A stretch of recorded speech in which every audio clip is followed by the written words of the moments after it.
स्वागत है आप सबों का अपना YouTube channel yes study education में। मैं चांदनी एक बार फिर एक नया वीडियो लेकर आई हूँ।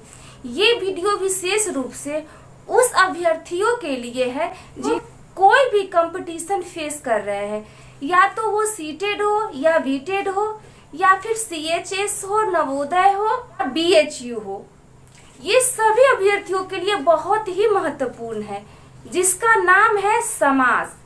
समास एक ऐसा टॉपिक है जो सभी प्रतियोगी परीक्षाओं में इससे एक प्रश्न तो रहते ही हैं। इसलिए अगर आपको लगे कि ये वीडियो आपके लिए हेल्पफुल है तो इस वीडियो को पूरा अंत तक देखें। और हाँ, अगर आपने अभी तक हमारे चैनल को सब्सक्राइब नहीं किया है तो जल्दी से सब्सक्राइब करें और बेल आइकन को प्रेस करना बिल्कुल ही ना भूलें। तो चलिए बिना देरी किए हुए स्टार्ट करते हैं। सबसे पहले हम जानते हैं कि समास होता क्या है। तो समास का शाब्दिक अर्थ होता है शब्दों का संक्षिप्तीकरण, यानी कि समास प्रक्रिया में शब्दों का संक्षिप्तीकरण किया जाता है। तो चलिए इसको हम लोग देखते हैं।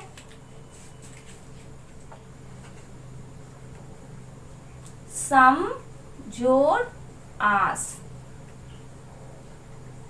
बराबर समास। समास जो है दो शब्दों के मेल से बना है। पहला सम और दूसरा आस, ये दोनों के मिलने से बना है समास। तो सम का अर्थ हुआ संक्षिप्त, और आस का अर्थ होता है शब्द या कथन। तो समास की परिभाषा इस प्रकार दे सकते हैं कि दो या दो से अधिक शब्दों के मेल से बने हुए नए सार्थक शब्द को समास कहते हैं। ठीक है, तो यहाँ पे कह रहा है दो या दो से अधिक शब्दों से बना हुआ नया शब्द। तो वो कौन सा नया शब्द है? तो यहाँ पे जैसे मैं ले लेती हूँ रसोई के लिए घर। तो यहाँ पे देख लीजिए कि कितने शब्द है। ये पूरे टोटल जो है 4 शब्द हो गए। इससे एक शब्द क्या बनता है? रसोई घर।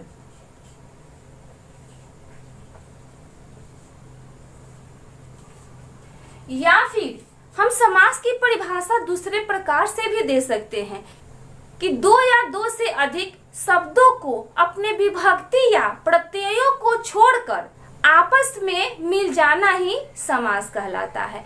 तो यहाँ पे देखिए, अपने के लिए क्या है? एक विभक्ति चिन्ह है। तो के लिए क्या है? हट गया है, तो रसोई घर बन गया है। तो दो या दो से अधिक शब्दों को अपने विभक्ति चिन्ह या प्रत्ययों को छोड़कर नया शब्द जब बनता है तो वो समास कहलाता है।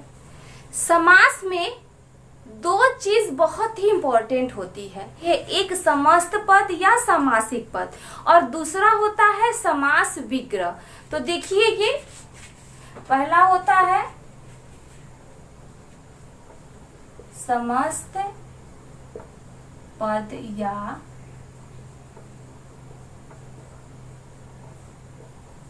समासिक पद, और दूसरा होता है समास विग्रह। तो सबसे पहले हम ये जानेंगे कि समस्त पद या समासिक पद क्या होता है। तो समास के नियमों से बने शब्द समस्त पद या समासिक पद कहलाते हैं। जो शब्द समास के नियमों से बनता है वो समस्त पद होता है। जैसे मैं थोड़ी देर पहले लिखी हूँ कि रसोई के लिए घर, यानी कि रसोई घर। तो रसोई घर जो हो गया वो समस्त पद या समासिक पद हुआ। लेकिन सेकेंड जो है वो समास विग्रह, यानी कि समस्त पदों को अलग अलग किए जाने की प्रक्रिया जो है वो समास विग्रह कहलाती है। एक बार फिर इसको रिपीट करती हूँ कि समस्त पद के सभी पदों को अलग अलग किए जाने की प्रक्रिया समास विग्रह कहलाती है। जैसे देखिए इसका एग्जाम्पल, यहाँ पे मैं समस्त पद और समास विग्रह को लिख दी हूँ। तो समस्त पद मैं आपको बता चुकी हूँ कि समास के नियमों से बना शब्द समस्त पद या समासिक पद कहलाता है। लेकिन समास विग्रह में हुआ था कि समस्त पद के सभी पदों को अलग अलग किए जाने की प्रक्रिया जो है वो समास विग्रह कहलाए। तो यहाँ पे जो है समस्त पद हो गया आजन्म, लेकिन जैसे ही समस्त पद के सभी पदों को अलग कर दिए, यानी कि आजन्म को अगर तोड़ दिए तो जन्म से लेकर इसको अलग कर दिए तो ये हो गया समास विग्रह। ठीक उसी प्रकार ये कमल नयन है, तो ये हो गया समस्त पद, लेकिन जैसे ही इसको तोड़ के इसका विग्रह किए तो ये इसका अर्थ हो गया कमल के समान नयन। लेकिन ठीक उसी प्रकार ये जो दशानन है, दशानन दस है आनंद जिसके, अर्थात रावण, रावण को दशानन भी कहा जाता है। जब समास विग्रह किए तो ये हो गया दस है आनंद जिसके। ये ध्यान दीजिएगा कि समस्त पद और समासिक पद क्या होता है। एग्जाम में ज्यादातर ऐसे ही क्वेश्चन रहेंगे, आपके एग्जाम में दे देंगे जन्म से लेकर।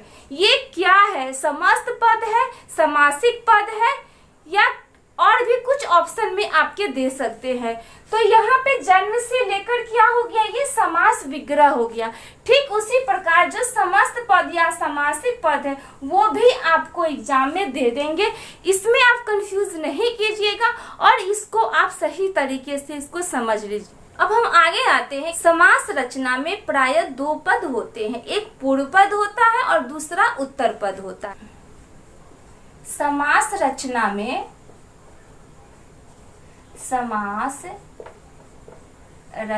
में प्रायः दो पद होता है, दो पद होता है। एक हो गया पूर्व पद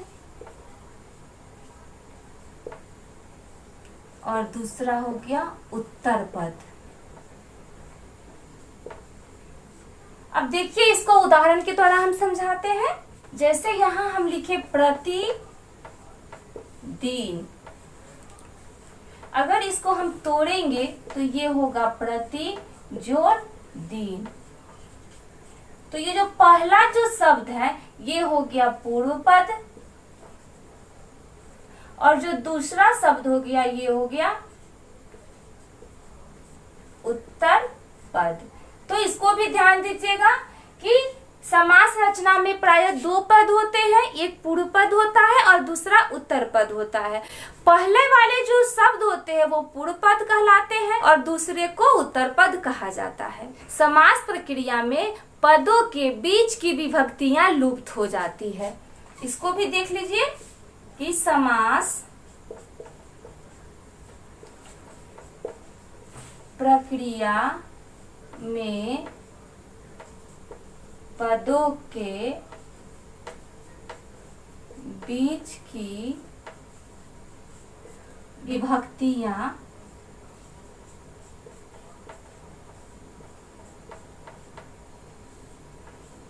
लुप्त हो जाती है। जैसे मैं एक उदाहरण देती हूँ, शोक में मग्न, तो यहाँ क्या बना, शोक मग्न। यहाँ पे देखिए जो विभक्ति है ये क्या हो गई, ये लुप्त हो गई। और जैसे ही विभक्ति लुप्त हो गई या क्या बन गया, ये शोक मग्न बन गया। अब सेकेंड देखिए, दो पहरों का समूह बराबर क्या बन जाएगा, दोपहर। यहाँ भी देखिए, यहाँ पे भी का विभक्ति लगा हुआ है। तो दो पहरों का समूह समास प्रक्रिया में पदों के बीच की विभक्ति क्या हो गई है, ये लुप्त हो गई है। अब हम लोग समास के भेद के बारे में जानेंगे। तो समास के मुख्यतः 6 भेद होते हैं। पहला होता है अव्ययीभाव समास, दूसरा होता है तत्पुरुष समास, तीसरा होता है कर्मधारय समास, चौथा होता है द्विगु समास, पांचवा होता है द्वंद्व समास और छठा होता है बहुव्रीहि समास। तो इसकी चर्चा हम दूसरे वीडियो में करेंगे। एक बार मैं समास को मैं रिवीजन कर देती हूँ कि समास क्या होता है। दो या दो से अधिक शब्द जब आपस में मिलकर एक नया शब्द बनाते हैं तो वो समास कहलाते हैं। समास में दो चीज बहुत ही इंपॉर्टेंट होती है, एक समस्त पद या समासिक पद और दूसरा जो होता है वो समास विग्रह होता है। तो समास के नियमों से बना पद समस्त पद या समासिक पद कहलाता है। समस्त पद और समासिक पद दोनों एक ही हैं, लेकिन समास विग्रह जो होता है उसकी परिभाषा समस्त पद के सभी पदों को अलग अलग किए जाने की प्रक्रिया समास विग्रह कहलाती है। समास रचना में प्राय दो पद होती है, एक पूर्व पद होता है और दूसरा उत्तर पद होता है। और इसके बाद जो इसके जो भेद होते हैं उसकी चर्चा हम लोग नेक्स्ट वीडियो में करेंगे।